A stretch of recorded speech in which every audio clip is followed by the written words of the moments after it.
जिस दिन बेटी अपने मायके से डोली में विदा होती है, वह पल हर परिवार के लिए भावुक होता है। लेकिन किसे पता था कि राजा रघुवंशी के लिए यह विदाई एक ऐसी साजिश की शुरुआत होगी जो उसके जीवन का अंत बन जाएगी। राजा की हत्या की आरोपी कातिल सोनम रघुवंशी उर्फ बिट्टी की सगाई से लेकर विदाई तक के वीडियो सामने आए हैं। 11 मई को सोनम और राजा की शादी धूमधाम से हुई थी। बारात, जयमाला, फेरे और फिर विदाई। सोनम विदाई में अपने पिता, भाई और अन्य परिजन के गले लगकर सिसक कर रोती नजर आ रही है। यह दृश्य इतना भावुक है कि कोई भी उसे देखकर मान ले कि वह एक संस्कारी, भावुक और अपने परिवार से बेहद जुड़ी हुई लड़की है।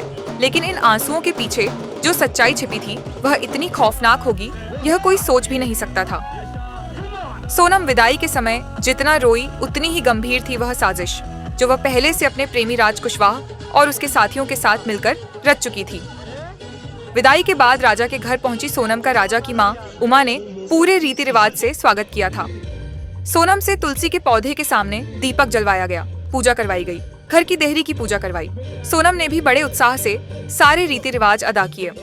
शादी के महज 4 दिन बाद सोनम मायके लौट गई और फिर 20 मई को पति राजा के साथ हनीमून पर शिलांग रवाना हो गई।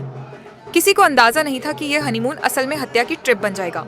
राजा की मां और उसके परिवार वालों को बिल्कुल भी अंदाजा नहीं था कि जिस बहू का वह बड़े धूमधाम से स्वागत कर रहे हैं वह उन्हीं की खुशियों को मातम में बदल देगी।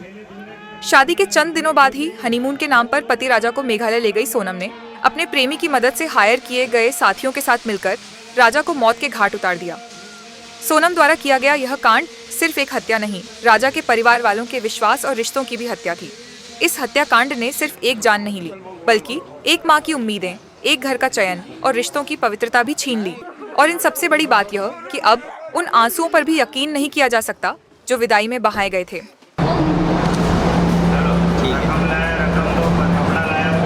वीडियो कर